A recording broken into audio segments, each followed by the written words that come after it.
It's the matchup presented by DraftKings. I'm your host, Travis Fulton. That's Geoff Fienberg. Valero Texas Open. We are post WGC Dell Technologies match play. Thank God, because my bracket, I couldn't get rid of it fast enough. As Geoff and I were talking off air about our win tickets, didn't quite make it to the finish line, but Billy Horschel did to get his sixth win on the PGA Tour course. Joel Damon got his first down at the Corrales Invitational down there. Joel Damon in the field this week down in San Antonio, as this is a tournament, the Valero Texas Open, Geoff, that has drawn a good field. We've got late additions, Spieth, Finau, Hideki. Here's Scheffler, who finished second last week. Not bad here for TPC San Antonio. Not bad. The week before the Masters, a week after a WGC, which was a couple weeks removed from a Players' Championship. So better than I thought. I mean, better than the Honda, at least of a couple weeks ago, right? That's for darn sure. This is the better field than the Honda. It's a better field than the Corrales. Not quite the WGC, but we do got some guys here. And we've got a tough golf course. AT&T, the Oaks course, TPC San Antonio. I've been there many times. We used to have an academy there, tour academy, back in my PGA Tour days. And I've played the course. The two courses, the Oaks course was designed for the PGA Tour, then the other one for PGA Tour champions. And it's interesting, Geoff, because when you play the golf course, you know, it's gettable, right? But then it can play so difficult too, depending upon the wind. We've seen scores. Corey Connors was 20 under back in 2019, but we've seen a lot of 10, 11, 12 win this as well. Forecast calling 10 to 20 miles an hour, high 60s. This golf course is going to play pretty tough there, AT&T Oaks course. What do you think? Yeah, absolutely. We've seen some crazy stuff here over the years, Travis. I remember a couple years ago where I think literally two guys like DJ and Ortiz were just a couple guys that finished maybe even in like the top 50 from one of the waves. Like, weather will be a factor. Waves can literally get blown out of this thing. There was a 4-stroke discrepancy. I think it's the year Charlie Hoffman won, but it wasn't too long ago. So it you don't really think of it going into it as a DraftKings, you know, weather wave week, but seems to play a big factor here. There are the drivable par fours, but there are about 4 of them over 450 yards. So certainly with hazards, and this course can get you. Yeah, I think it was 2016, right? Hoffman won here, I believe. Yeah, 2016. So yeah, weather's a factor. Anytime you're in Texas, that wind, they can call for 10 to 20. There's times that I've stood on that golf course and the wind's blowing so hard that I was thinking, I don't even know if I really want to play this golf course right now. And the forecast was calling like for 10 to 15. So it can change in a hurry on that property. It's quite the property too. Nice resort there, big old water park, but you get on the golf course and it's real business. And it's real business for, I gotta start this before we get into breaking this down, because we're going to touch as many players as we can in the field. There's 144 of them. It's hard to get to all of them in a short period of time, but we're going to try. But your boy, Rickie Fowler, I know you love him. This is a big week for him, Geoff. He's got to get a win if we're going to see him in Augusta.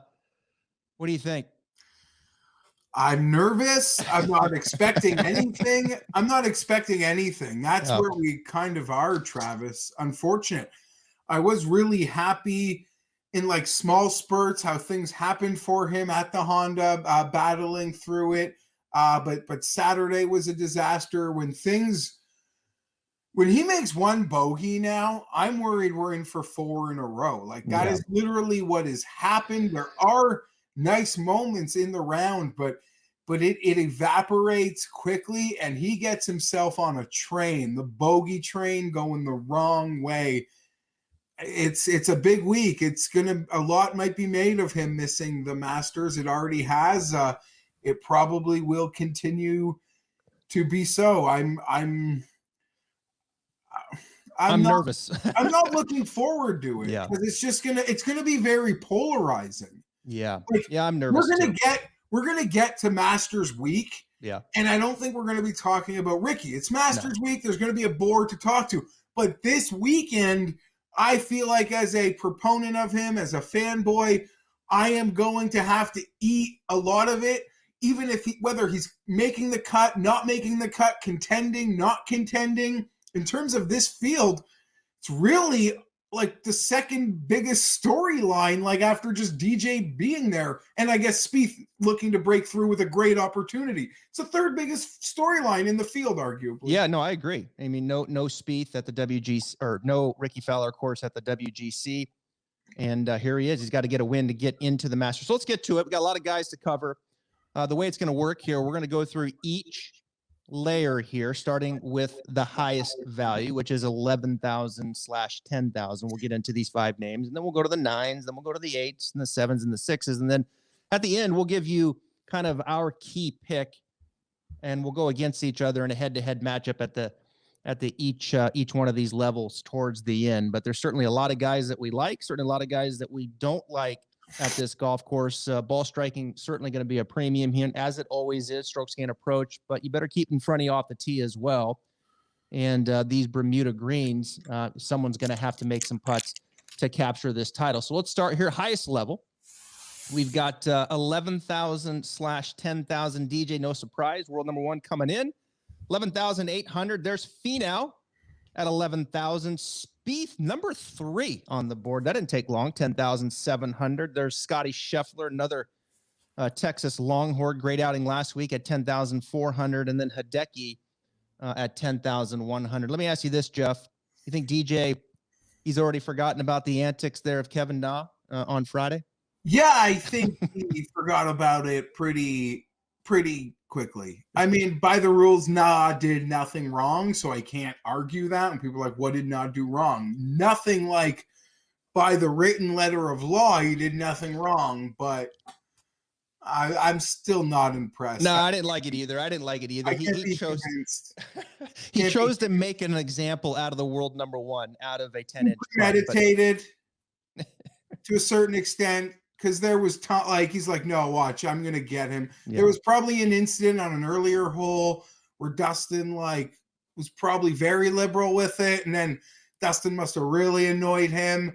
But I don't want to come down too hard on Na, Travis, because the overall package that is Kevin Na, I think, is a great part of the weekly TV show that is PGA Tour golf, even if he is in 40th place in an event. So I do.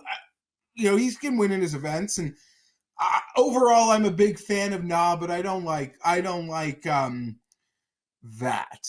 that, and DJ represents some interesting conversation this week because we weren't expecting to have to debate him. He obviously didn't like how things have gone for him recently, made the late commit to the Valero. Now he's here, and in any aspect of DraftKings, you got to be, or in being involved in this tournament, you're kind of paranoid he's going to win by a dozen strokes.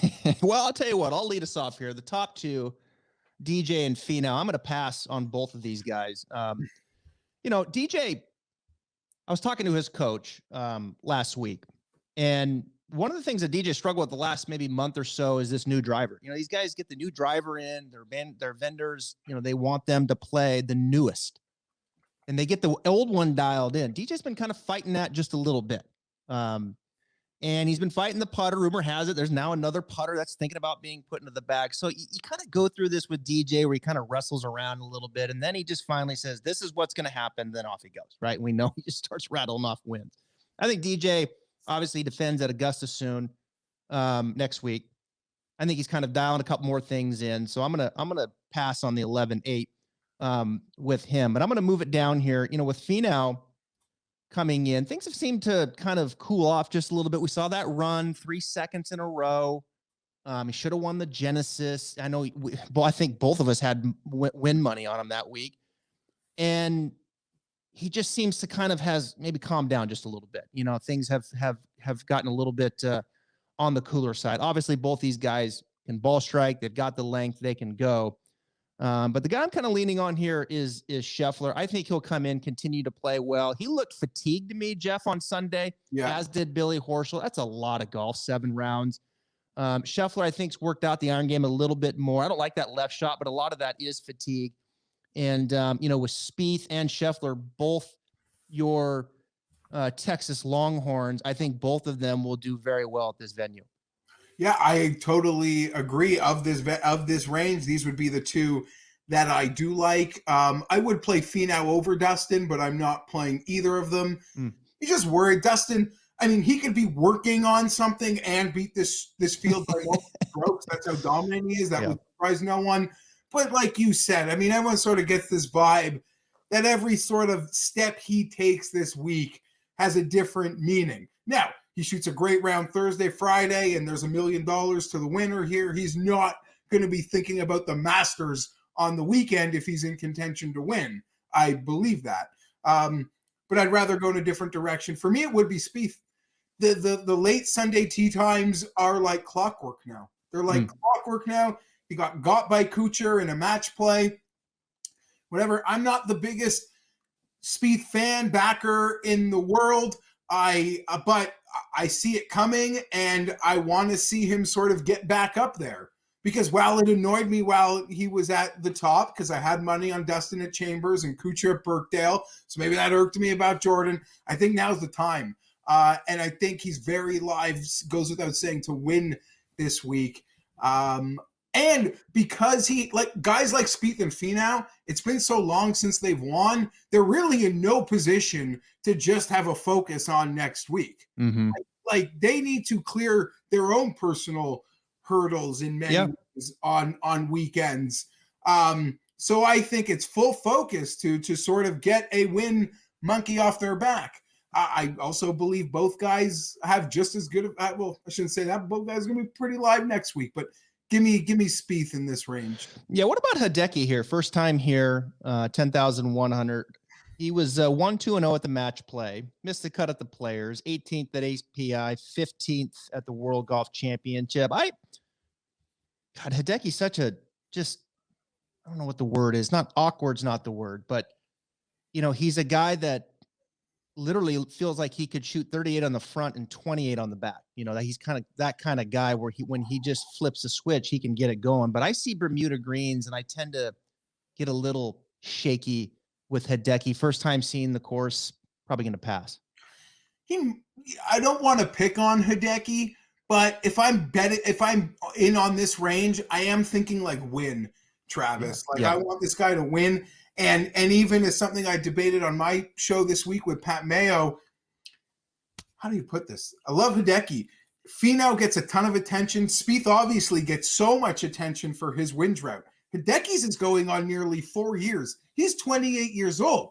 These are supposed to be prime winning years. I mean, you're inside the ropes a lot. These are when those guys, it's like when it's time to start rattling them off. Not only is he not winning, Travis, he's doing something like Finau at least contends. People can give Xander a hard time. He contends all the time. I like to pick on Matsuyama sometimes by acknowledging he doesn't even taste smoke. Like he doesn't even taste Sunday smoke. So he's got to taste smoke before I think he's going to pop, so to say. And I'm still waiting for him to taste smoke. His best finish recently was Houston. But if you break it down, he finished second. He did have a putt on 18, but that was like a 61-62 Sunday. That was a firecracker. It wasn't like he woke up with weekend tee times thinking I'm going to win. So I'm actually really down on Hideki at the moment, or more so his pricing, whether it be a gambling or a DraftKings. But I would love to see him win. It would be a great story. I wonder if he gets the negativity. He must be getting such negativity from the Japanese press for this drought. Yeah, that's an interesting question. He certainly looks like he's got the pressure when he's putting. I would love to spend an hour with Hideki and just try to free him up a little bit with his putter. Certainly couldn't hurt, because that's the club that holds him back. But as we wrap up this 11,000, 10,000 range, the matchup here, I'm going to go with Scottie Scheffler versus your guy's going to be who? I'm going to take Jordan Spieth here. He showed, he lasted one less day than Scheffler at the match play. Very similar. They've both been knocking on the door a lot lately. I think if there's ever going to be a week on this calendar for Spieth, it's going to be this one in front of me. So in this range, well, it's not exciting to pick on Scheffler. It's not something I'm looking to do. I would rather Jordan Spieth than Scottie Scheffler. Yeah. I think they're both going to be there. Both are playing very well. Spieth, certainly the better putter. Scheffler, certainly the better driver of the golf ball. I spoke to his coach on the podcast, probably a little over a month ago. And one of the things that Scheffler struggles with in the approach games, he'll get the club face open and then he starts kind of hanging and flipping. Some of the things you saw on Sunday is kind of his deal. And he starts hitting that hard left shot, which is the kiss of death on tour. And I'm going to chalk it up to a little bit of fatigue because it's been trending pretty good, strokes gain approach as of late. So I think if he can just keep driving the ball the way he is, keep the approach game solid like it was for most of the week at the match play, I think we'll continue to those feel good vibes in Texas, which certainly had to feel good to Scheffler. A, there was people out there. B, 95% of them are cheering for him and certainly will be with Spieth. So that wraps up the 11, 10K. Let's move to the 9K now. And certainly a lot of intriguing names in the 9K. And I think there's 4 names, Geoff, that really jump out to me that have had success here on this particular golf course. The saying of horses for courses, we know it's a real thing. Certain skill sets fit certain courses. And I look at the last 24 rounds here. I know you use Fantasy National some. I do as well. And it's nice to look at the last 24 rounds here at the AT&T Oaks course. And you start to see this ranking of players who've played very well here. Corey Connors, obviously, is one of them. He's the last guy to win here back in 2019.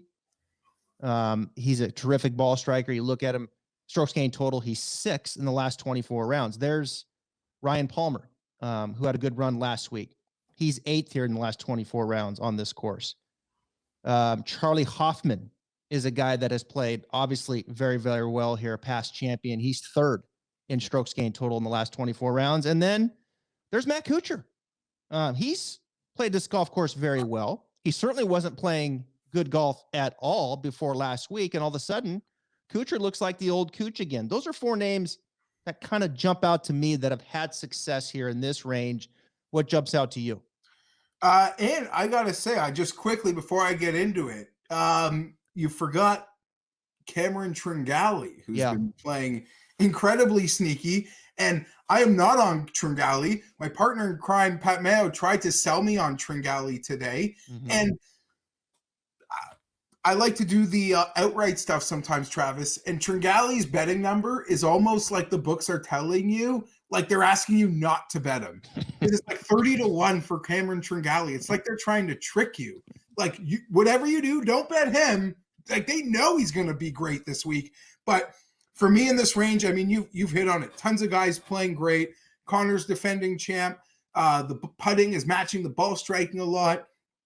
Charlie Hoffman, though, that guy carries form. He carries form. So he is a form player. It's not one of these like Charlie Hoffman. I don't think we're going to see Charlie Hoffman like win out of like 5 straight missed cuts. He's just not that type of guy. He's going to win while the form keeps building. So I love what I am seeing out of Charlie Hoffman. Palmer, a dynamic player, especially in Texas, but I'm going to pay up in this range. I absolutely love Abraham Answer. He came undone like halfway through his back 9 on the way to a perfect 3-0 match play where he would have played Billy Horschel in that Sweet 16. And who knows what could have happened from there. The way he has been striking the ball, incredibly consistent off the tee, great striker of the irons. He makes home in San Antonio, I believe, or Texas. So I want to say that he's very familiar with all sorts of weather situations. He is my favorite player in the field this week. I'll go as far to say. Wow. Abraham Answer, favorite player in the field. I think you just hedged your bet there on the matchup of this is going to be Mr. Answer. I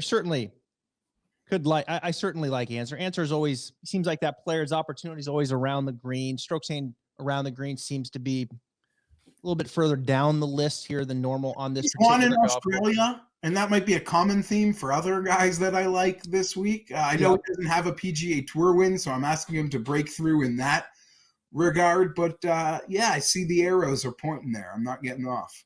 You got to be excited for Connors because he's always been able to hit the ball extremely well. I mean, we know this might be the most underrated ball striker on the PGA Tour, right? I mean, as far as discussed, I mean, you think ball strikers, you know, Morikawa and Thomas, some of the big names, DJ, they start rattle them up, and you never really get to Connors. But Connors, with his strokes gained putting now, at the Players, positive 3.5, he was 7th. At API, positive 3.8, he was 3rd. You know, now he's going back to a place that he clearly loves. Didn't play great at the match play, but Corey Connors improving with his putter. He's going to build on that win total, I would think. Yeah, this was a guy last year, Travis, like before COVID. I said, I'm going to probably lose a lot of money on Corey Connors this year because I expected that I would want to be invested in him a lot. And then COVID hit, and then all the events that I thought he'd be great at either got wiped off the schedule, or when we came back from COVID, the fields were so strong that a guy like Connors, you know, I'm sure even if he played great, like we saw English do a bunch, it wouldn't have mattered. Like the winners out of COVID were all just like too high up the rankings for guys of that Connors ilk. But here we are again. We're back at Texas at Valero. I'm a Canadian. He gets a lot of attention here as probably the best Canadian golfer at the moment. It's great to see the putting match the ball striking. Yeah, it is. It is.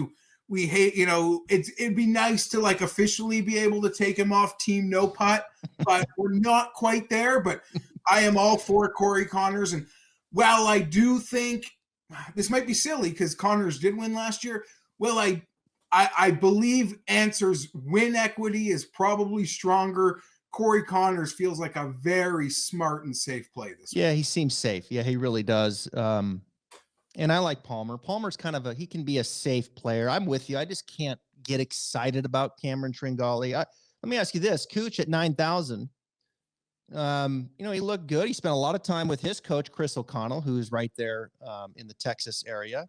They seem to dial some things in, and hey, Kuchar, he gives up length off the tee, but we know he can putt, and he hits the ball like he did last week. Seems like Kuchar could be a reasonable bet at 9,000. Yeah, no, I don't have an issue with that, but I would probably rather pay up 100 because I am quite into Brendan Steele this week. I'll probably be invested in him in multiple ways. This is a comp course. He's played well at the comp course, be it Safeway. He's played well here before. He had a great, those are good in and of itself, but to see that on a tough course at the Honda, he played quite well. Yeah. So I got more faith in Steele. I like Steele quite a bit this week in many facets of golf investments. Yeah, I'm feeling your vibes there. Again, a guy that gets that putter going. And he's putting well, 5.3 at the Honda, positive. That's a big number. You look at the past winners here, it is a mixed bag of guys. I mean, I guess as we get lower down, it does feel like your win equity is increased here a lot. As just to go into it, Travis, outside of Dustin Johnson or Jordan Spieth, if you are a middle of the pack back to your pro, and you're in a position on Sunday, outside of DJ and Spieth, I don't think you'd be afraid of any of these guys. Mm-hmm. If you are, say, Sam Ryder, and it's your chance to win a golf tournament, and in your way is Corey Connors, that's a pretty good draw. Yeah. In the big picture of how hard it is to win some of these events. So, yeah, I don't know. I'm pretty excited about the random possibilities we'll get this week, but I do like Steele quite a bit as in that lower end $9,000 range. Well, to your point, Brandon Steele won this back in 2011. Ben Curtis won it in 12. Let's see. Kevin Chappell in 17, Andrew Landry in 18. To your point, like these are some of the guys, right? These names that can show up. Now you have an Adam Scott in 10. Stephen Bowditch won it back in 2014. He outdueled Jimmy Walker that day. Because Yeah. I remember being a groomsman in a friend's wedding, but I think I had stakes on Walker, I guess. That's why it's a vivid memory. All right, well, let's pick here. So in the 9K range, the matchup is, I'm going to go Charlie Hoffman versus, what do you got? Abe Answer. Okay, you're going with Abraham Answer. Yeah, I committed to I had Answer to win last week, and I'm in this rut where guys I have to win last week and I don't go back to them end up winning. So I am sticking with Abraham Answer in that regard on a course that I really do feel works for him. His birdie opportunities are going to be there. And yeah, the play, he had some nice scoring rounds at the Players, got bounced in a total. He played so well for 2 days and 3 quarters at the match play that I don't want to be just so angry about how it unfolded at the end for him. So I am back on Answer. Every metric I look at points to him being the class. And as I said when we started this range, I think he's my favorite pick in the field this week. Okay, so an Answer's at 97. I'm going with Hoffman at 92. Clearly likes it, a first and a second here. And I got to tell you, I've been watching Hoffman from a distance now for a while, works with Mark Blackburn, and Hoffman is improving. First and foremost, he's longer. He's 10 yards longer this year than he was last year. He's strokes gained off the tee, he's 34th. That's the best he's ever been.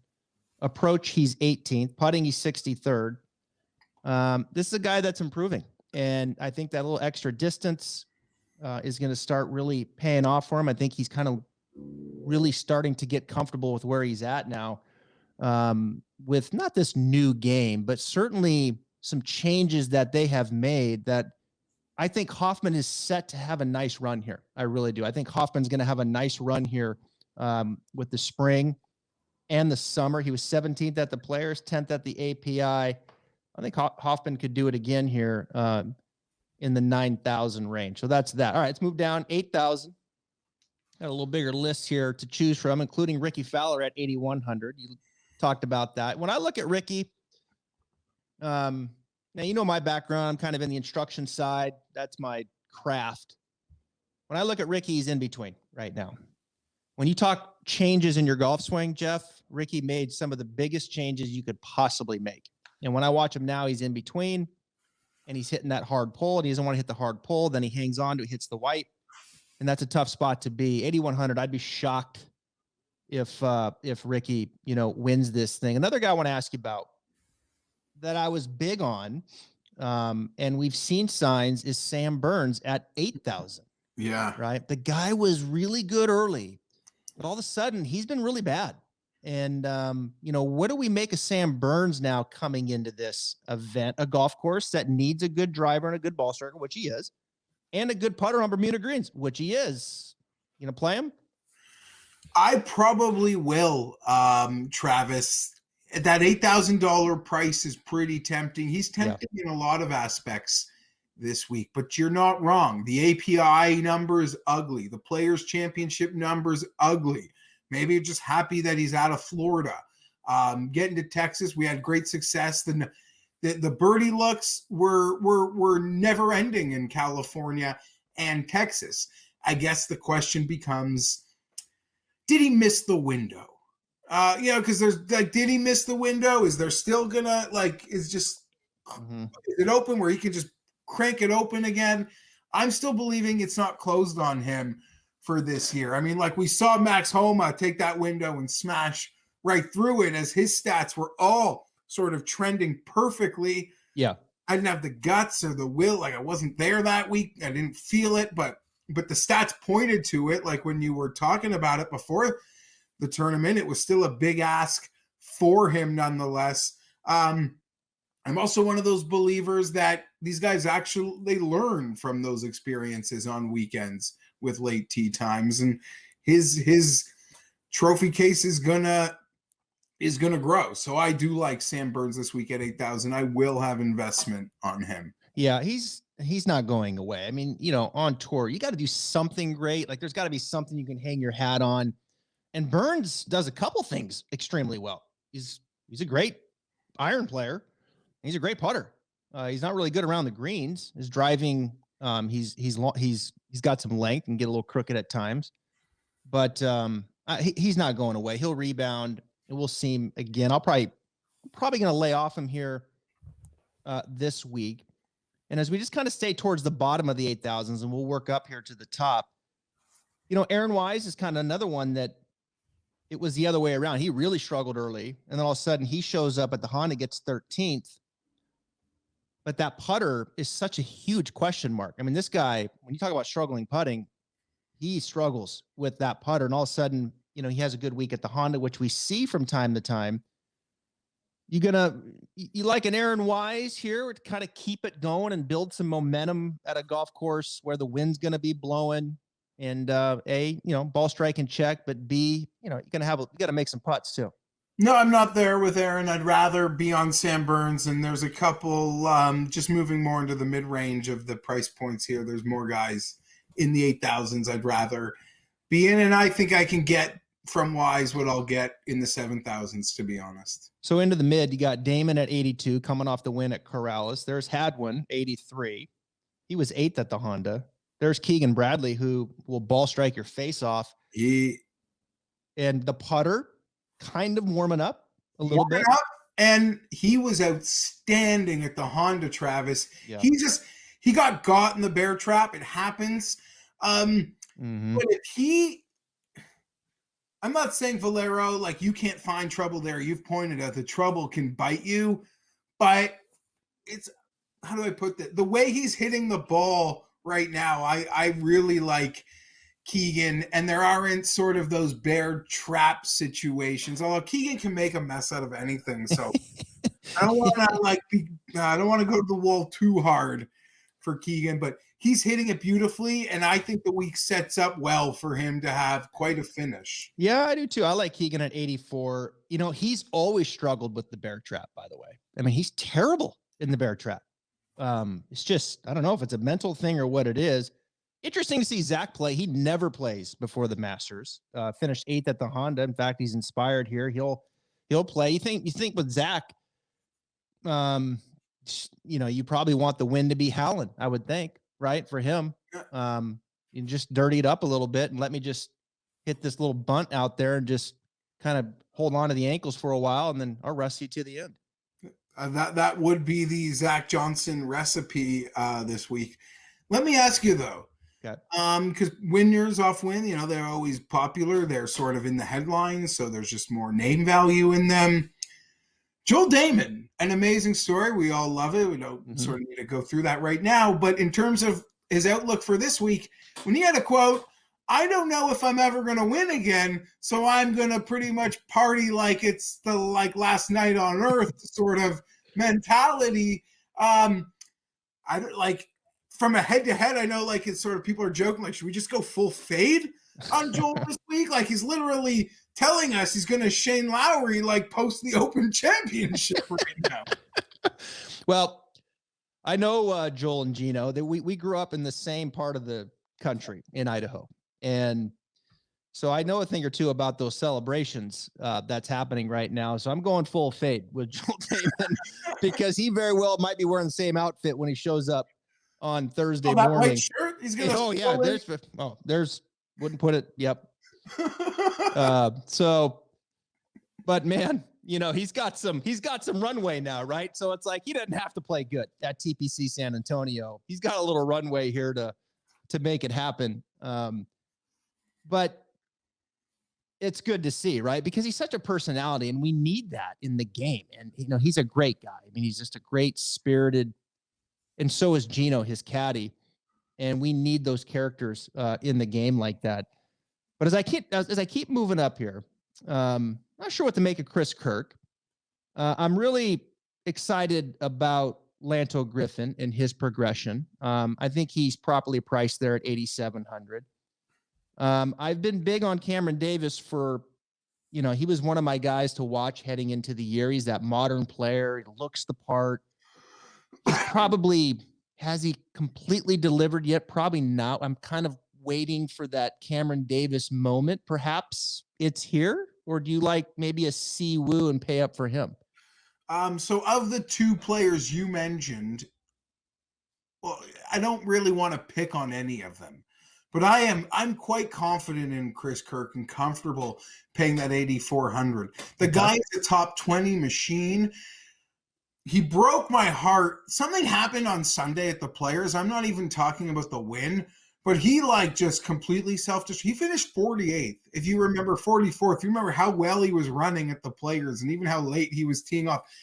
I even made a couple huge numbers down the stretch. Obviously, it's a long, tiring week at Sawgrass. Something happened to him there, but he was running in like top 10 all week.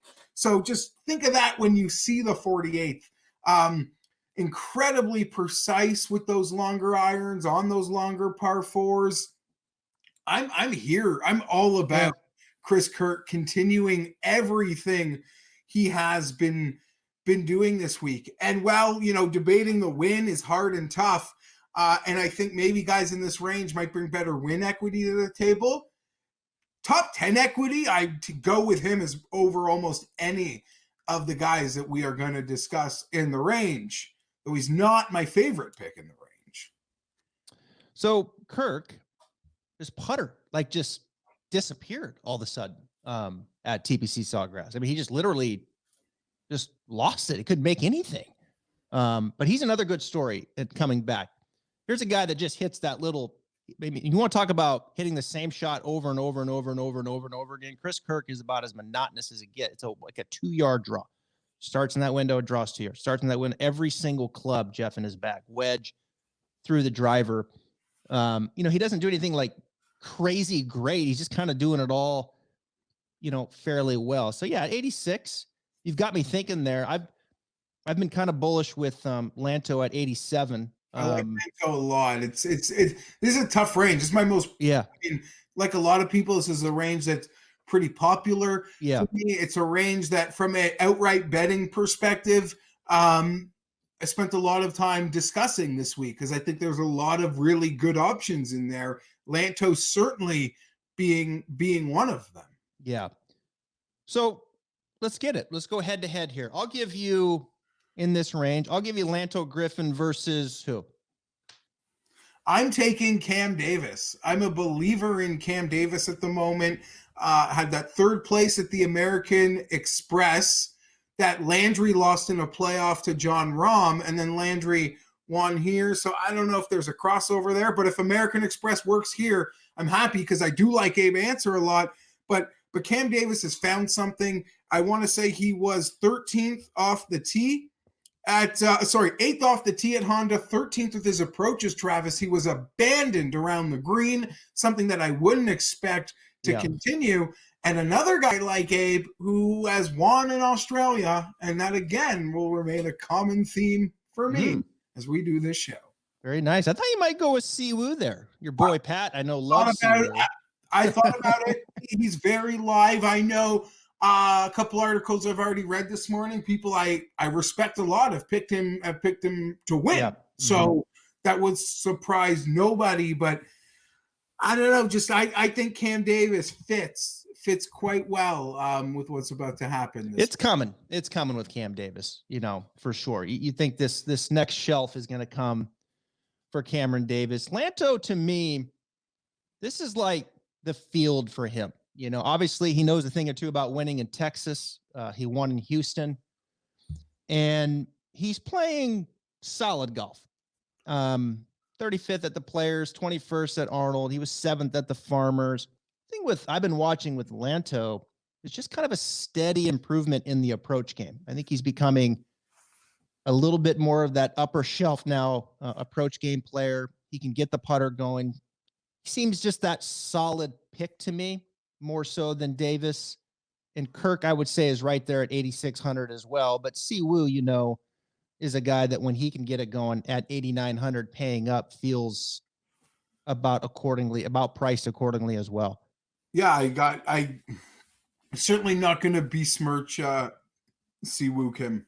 All right, so here's what it's going to get crowded. It's a crowded range, and you can't pick everybody. So the decisions are tough, and it's the hardest ones because those are the ones where it's like, if someone's going to win that I almost picked, it's probably going to be one of these guys. Well, here's where it gets fun now. Let's move it on down to the 7K. And we got a lot of guys here. We'd have to talk for the rest of the day to talk about everybody in the 7 and the 6. I'll give you 3 names. No. Yeah, I'll give you 3 names here. I mean, you got to talk about Ryan Moore, obviously, at 79. I mean, this is a guy that loves this place. I mean, 3rd in 2019, 7th in 2018. I like Brandon Grace as well. Yeah. He's played well here. It's been a couple years since he's been here. He was 10th, I believe, in 17, won in Puerto Rico, knows a thing or two about playing in the wind. And then as I move down, you mentioned this name earlier, Sam Ryder. I kind of like Sam Ryder at 7,400, 8th at the Honda, 2nd at Corrales. Feels like Ryder could be a good spot for him too, maybe. Yeah, no, I like Sam Ryder. I think he's very sneaky this week. I know there's a really big, probably triple-digit outright number on him that is worth being debated. Fancy little second place. He had a lip out. Him and Campos slipped out on 18 yesterday. Campos obviously more dramatic in the moment, but yeah, was right there in incredibly tough conditions at the end there. So I'm very live on Sam Ryder. You had mentioned Brendan Grace. I really love Grace this week. If you go with Grace, you just are praying the harder it plays, the better for Grace. There's a winning score that I don't think Grace will get to, like if the course plays a certain way. But there's also a winning score that makes him, to me, like, I don't want to say a guy to beat. That's unfair. But if you're going to tell me a winning score is in a certain range, like that Brandon Grace winning score range, I could get pretty excited about Grace. At 7,900, I would pivot off your Ryan Moore. And for me, I am about Harold Varner III this week. Harold Varner, I guess it's a theme that I'm now going to continue. Australian winner, Ken Davis, Abe Answer, Harold Varner. I think that this sets up well for how Harold attacks the golf courses. We'll obviously need our putt luck, and I was quite all in with Harold last at Pebble, and that was not fun. But I do believe that the challenges that Valero presents the players could work in Harold Varner's favor. Yeah, he checks strokes gained tee to green here. Let's see, last 24 rounds, he's 6th. Strokes gained around the green, he checks that box. It's the putting, right? You just got to have a little putting with. Yeah, you got to get the putt luck. Listen, Connors was not the putter last time when he won this that he is now. Yeah. Nor Landry, putt luck. A lot of it. A lot of the guys that I am banking on this week, I am depending on some putt luck. EVR, he gets through. Sweet 16, decent week. I'm going to pass on him, I think, this week. But what say you? They're just other guys. Sneaky player, but he'll give them back just as quickly as he makes them normally. Woodland, to me, attractive option here. You just want to see signs of life. I'm such a big fan of Gary's. It would be nice to see him trending in the right direction. You could make the case in a lot of ways, from a win equity perspective, he's got a lot more than this field represents.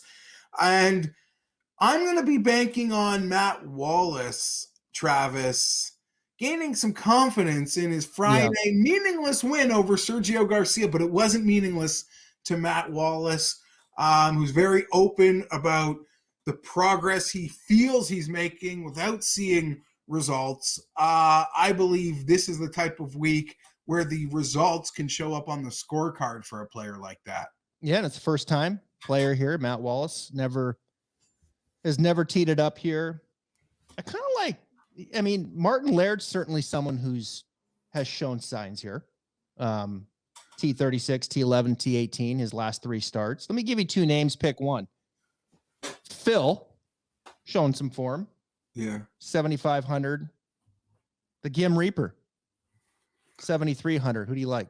I like the Gim Reaper. He is showing up on my modeling in just the amount of birdie looks he is getting. Guy gets a ton of birdie looks. That is something, you can hope the putter gets hot and he's in contention, but you ain't going to go backwards. Normally, when you're getting birdie looks, you're not going to go backwards. You're not going to miss the cut.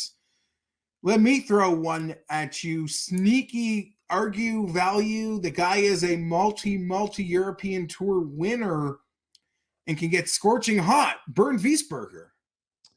Yeah, he got in. How did he get in?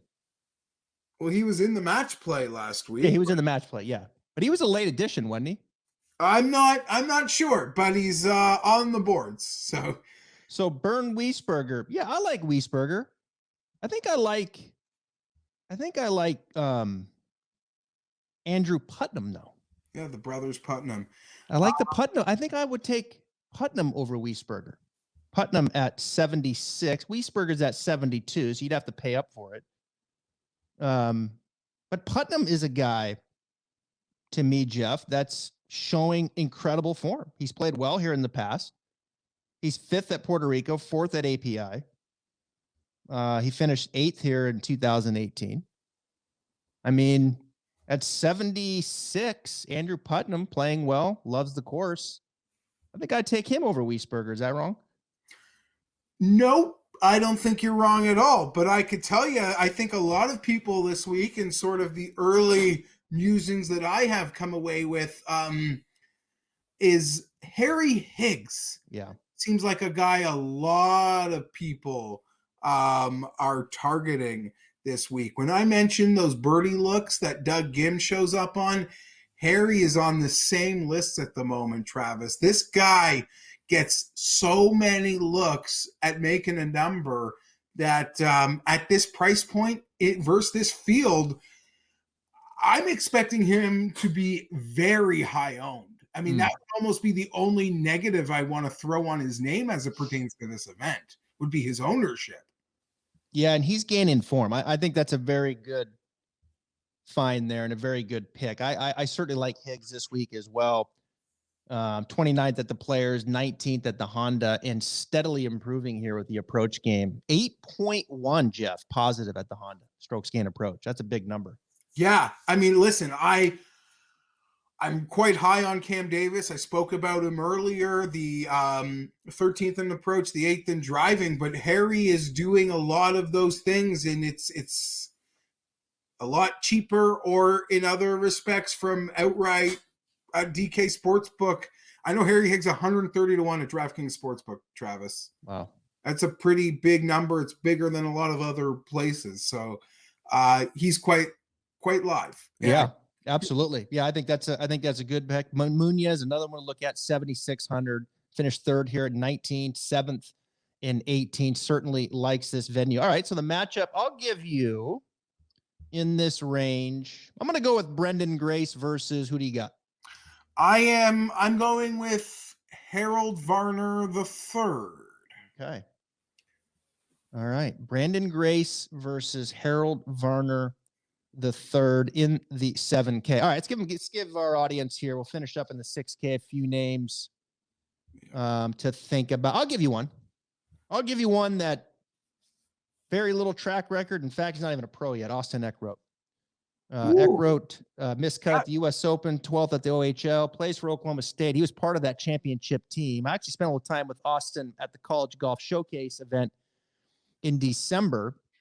And Austin is going to be kind of like that Will Zalatoris kind of player. He has that kind of get up. He has that kind of go. He's an experienced player. He was the 5th. I think he was the 5th man in the Oklahoma State team when they won it all with Victor Hovland and, Matthew Wolf and that whole crew. So he was a freshman when they were seniors, and he was like toe to toe with these guys. He was like, I'm right here with you guys battling. And the coach was like, yeah, he's every bit.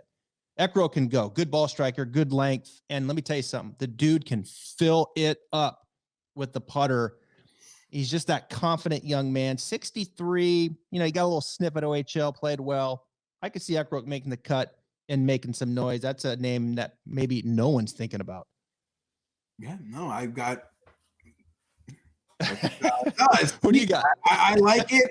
I've been sold the goods on him before, so I'm a fan, and I'm looking forward to seeing it all come for him. I'm not going to lie, I don't see this range clearly. It's not something that I sort of just like to see who. How do I put this? My boy Pat Mayo, who loves these sorts of down bottom range or the super dogs. Yeah. It's got me all in on the 6,400 on Baccia this week. Okay. Yeah. Guy hits it an absolute mile. And from a DraftKings perspective, I think he's like third off the tee in distance in this field, maybe. Might be worth that gamble alone, as well as the sneaky Norwegian could play well here for a lot of the same reasons we discussed with some other players.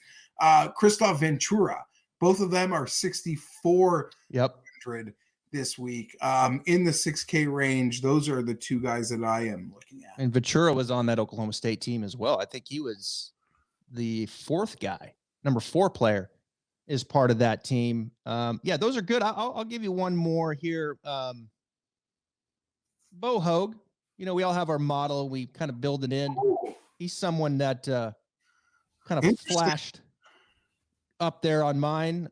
First time here at Valero, you know, 43rd off the tee this year, 87th in punting, strokes gained total 70th. Let's have a week, Bo. Let's have a week at 6,400. You know, another guy that will turn pro eventually is Mac Meisner. He's at SMU. I won't put Mac quite with Austin, but he's a good player. You know, very, very long off the tee. Is he playing? I think Meisner is. Yeah, I think his first. Yeah. I believe he is Meisner. He is 6K. Yeah, he SMU, and you know, knows how to play in these conditions. Would not be surprised to see him make the cut either. So I'll give you Eckroat as my top collegiate, and then Meisner as a 1A under that. We could talk forever in the 6A, but I feel in the 6K range. But I feel good. I think we've pegged it this week. This golf course, I think we've pegged it absolutely perfectly. I'll be filling out a number of teams in the DraftKings, of course. You can play. But then a few win tickets as well. Go to DraftKings Sportsbook. And I know you get some win tickets, some head-to-heads, top 20s. As gambling and golf has taken full circle. You've got to love it. It's so much fun. I follow your guys' stuff. You do a great job. And I really appreciate you coming on the matchup here and hashing it out a little bit. No worries. I appreciate you having me on. I enjoy talking about it. It is a lot of fun. Like golf, the ways you can gamble on golf, it's quite incredible. The fact that it's sort of gaining popularity. Like you got these friends or just people, you know, that've been betting forever, and they literally bet on golf, and they're like, how did I not know about this? Right. Whether it be, and there's so many lanes, like do what works for you. Yeah. Obviously I love the sweat of a potential big return of an outright, but whether it be matchups or just, you know, picking a guy on Thursday or before Thursday's hard, get in on Saturday night. Like who cares? The daily matchups, the tournament matchups, it's like DraftKings.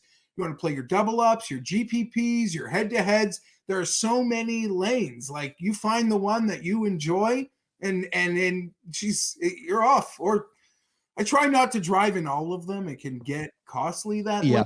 But I pick my lanes and I attack them, and I have so much fun with the golf sweats. Yep. I like to fill out multiple lineups, and then I like to have my win tickets. You know, that's kind of my game. And I'll throw some head-to-heads in there occasionally, but I like to, you know, who's going to win? Got to hit a few of those, but then as fantasy golf, right? Try to go through this and make some good out of all of these names, the golf course that they're playing. And I think hopefully we give them some good advice. You can take those, play them how you like, but should be fun. Valero Texas Open. We'll be back next week. A little tournament called the Masters, and we'll be breaking that down here on the Matchup presented by DraftKings. He's Geoff Fienberg. I'm Travis Fulton. Thank you for joining us. We'll see you next time.